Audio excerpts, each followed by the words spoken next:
ஐயா ஜி.கே. வாசன் அவர்கள், தமிழறிவு மணியன் அவர்கள், ஐயா பாரிவேந்தர் அவர்கள், ஐயா ஏ.சி. சண்முகம் அவர்கள், ஐயா ஜான் பாண்டியன் அவர்கள் உட்பட மேடையில் இருக்கக்கூடிய எல்லா கூட்டணி கட்சியினுடைய தலைவர்கள், அண்ணன் தேவநாதன் யாதவ் அவர்களும் உட்பட மிக முக்கியமாக இங்கே வந்திருக்கக்கூடிய நம்முடைய அன்பு சொந்தங்கள், சகோதர சகோதரிகளே, நம்முடைய மத்திய அமைச்சர் அண்ணன் முருகன் அவர்கள் சொன்னார்கள் மோடியினுடைய குடும்பம் என்று சொன்னார்.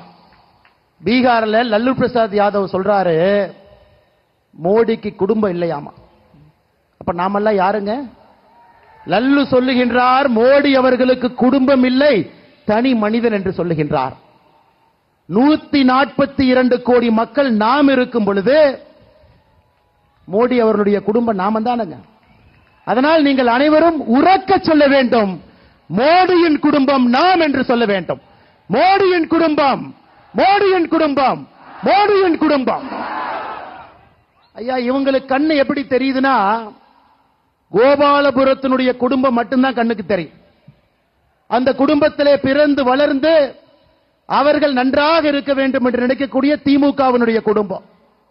பீகாரில் தொடர்ச்சியாக ஒரே குடும்பம் ஆட்சியில் இருக்க வேண்டும் என்று நினைக்கக்கூடிய லல்லு பிரசாத் யாதவ் அவர்களுடைய குடும்பம் 17 வயதிலே தன்னுடைய வீட்டை விட்டு இந்தியா முழுவதும் சுற்றித் திரிந்து இன்னைக்கு கிட்டத்தட்ட ஒரு யோகியாக தன்னுடைய வாழ்க்கை முழுவதுமே மக்களுடைய முன்னேற்றத்திற்காக அர்ப்பணித்திருக்கக்கூடிய பாரத பிரதமர் நரேந்திர மோடி அவருடைய மொத்த குடும்பமும் 142 கோடி மக்கள் இங்கே அமர்ந்திருக்கின்றோம் சகோதர சகோதரிகளை.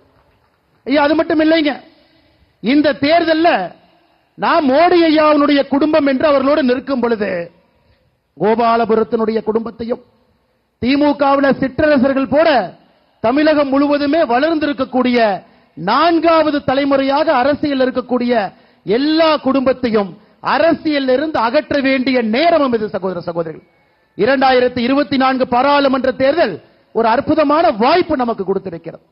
நிச்சயமாக நாம் இதை பயன்படுத்தி மோடியினுடைய குடும்பமாக இருக்கக்கூடிய நம்முடைய தமிழ் சொந்தங்கள் எல்லாம் இந்த முறை பட்டி தொட்டி எல்லாம் 400 எம்பிக்களை தாண்டி மோடி அவர்கள் வரும் பொழுது தமிழகத்திலிருந்து 39 எம்பிக்களையும் அனுப்பி வைக்க வேண்டிய தலையாய கடமை நமக்கு இருக்கிறது சகோதர சகோதரர்கள்.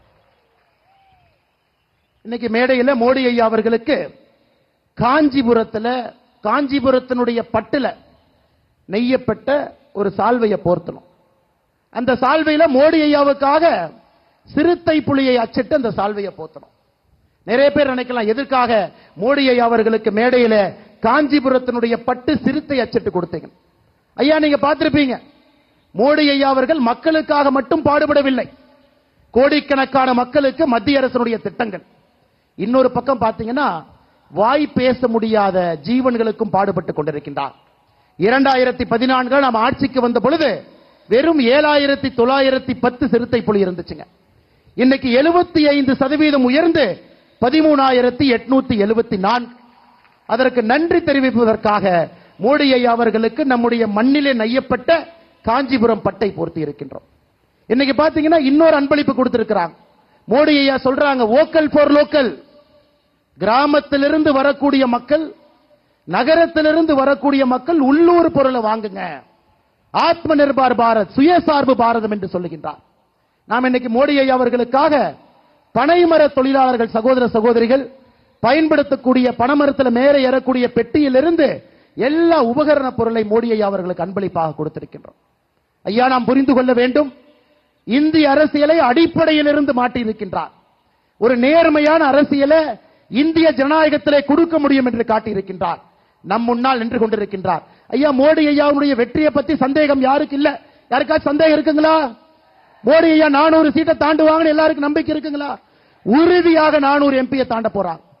நாம் இன்று செய்ய வேண்டிய தலையாய கடமை அந்த 400 பாராளுமன்ற உறுப்பினர்களை தாண்டும் பொழுது தமிழகத்திலிருந்து 39 பாராளுமன்ற உறுப்பினர்களை அனுப்பி வைக்க வேண்டும் என்று சபதம் எடுப்பதற்காக சென்னையிலே YMCA மைதானத்தில் நம்முடைய கூட்டணி கட்சி தலைவர்களோடு நாம் அமர்ந்திருக்கின்றோம் சகோதர சகோதரிகளை.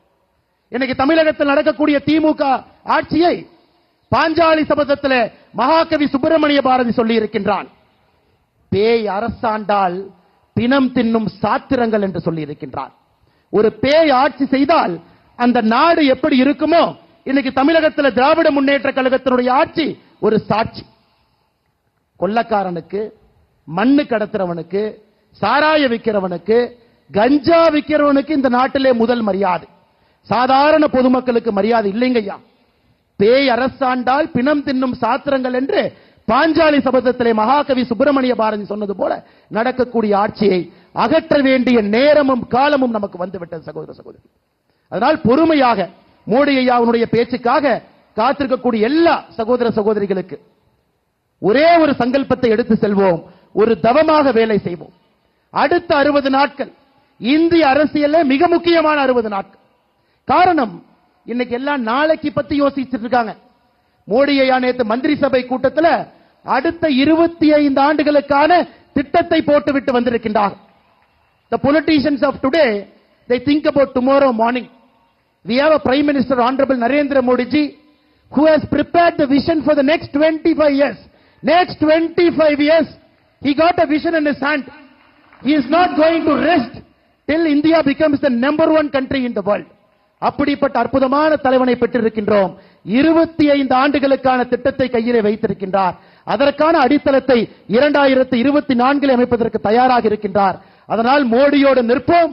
மோடி குடும்பத்தினர், மோடி அவர்கள் 39 பாராளுமன்ற உறுப்பினரை தமிழகத்திலிருந்து அனுப்பி வைக்க வேண்டிய கடமை நமக்கு இருக்கிறது. சகோதர சகோதரிகளே, உங்கள் அன்பிற்கும் பாசத்திற்கும் மோடி ஐயாவிற்கு தொடர்ந்து நீங்கள் கொடுக்கக்கூடிய ஆதரவுக்கும் நன்றி தெரிவித்து என்னுடைய உரையை முடித்துக் கொள்கின்றேன். நன்றி, வணக்கம். பாரத் மாதா கி, பாரத் மாதா கி.